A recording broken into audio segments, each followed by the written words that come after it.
What do you get when you take a humble city car, gut it, move the engine to the back, and strap on a turbo the size of a baguette?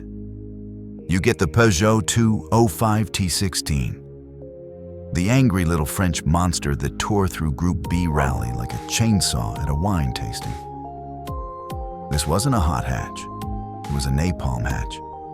And it turned Peugeot, yes, Peugeot, into a motorsport monster in the mid-'80s. Today on Nobody Drives, the birth, chaos, and death-defying legacy of the 205 Turbo 16, Group B's ultimate surprise attack. When the FIA created Group B, rallying in the early 80s, they basically handed manufacturers a blank check and said, "Go nuts.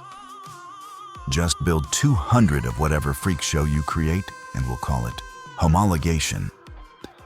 Peugeot answered that call with the 205 T16, short for Turbo 16 Valve, and it was a Frankenstein born in the back rooms of Peugeot Talbot Sport. The base car? The everyday Peugeot 205 City Hatch. The reality? A mid-engined, rear-wheel biased, turbocharged, 1.8-liter beast producing over 350 horsepower in race trim. 0 to 100 kilometers per hour? Under 4 seconds. On gravel. Let's just say the only thing this car shared with your aunt's grocery getter was the badge. 1984. The rally world was shaken. Audi's Quattro was the gold standard. But then came this weird French wedge, barely taller than a baguette, and it started winning. A lot. 1984 WRC debut. Won 3 out of the last 4 races of the season. 1985. Peugeot 205 T16 won both the drivers' and manufacturers' titles. 1986. It repeated the manufacturer's title in what became Group B's final year. It was compact. It was nimble. It danced through the dirt like a caffeinated gymnast while other cars slid off cliffs. And behind the wheel, legends like Ari Vatanen and Timo Salonen tamed this turbocharged death trap with pure Nordic courage. Let's talk about the hardware that made this monster so lethal. Chassis. Completely different from the stock 205. The body was basically a shell. Engine, 1.8-liter turbocharged inline 4, mounted mid-rear. Drivetrain, full-time all-wheel drive, unheard of for Peugeot at the time. Weight, just under 1,000 kilograms, rally spec, with all the beef going into suspension, cooling, and that giant turbo. It was loud, brutal, borderline undrivable, and yet it won. A lot. But as fast as it rose, the 205 T16's era came crashing down, literally.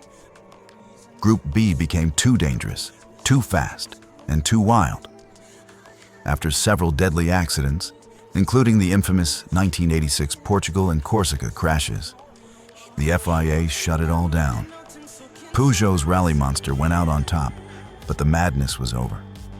Group B was dead, and with it, the 205 T16's factory career. Still, the legend lived on in Pikes Peak, the Dakar Rally, and car enthusiast fantasies worldwide.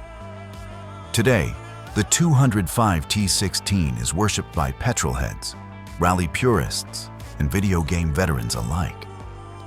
Only 200 road-going homologation units were built. The 205 T16 street version. Value today? Over $300,000. Influence? Massive. It inspired generations of AWD hatchbacks and turbo cars. And Peugeot? Well, they never made anything this crazy again. But for one beautiful, dangerous, absolutely unhinged moment, the French were the kings of the rally jungle. So next time someone tells you French cars are slow, quirky, and good for nothing but cheese transport, show them the 205 T16. And remember, Peugeot once built a Group B monster that devoured Quattro dreams for breakfast. Smash that like. Drop A in the comments if you drive this lunatic legend, and subscribe for more forgotten beasts of the automotive jungle. Nobody drives. We just tell their stories.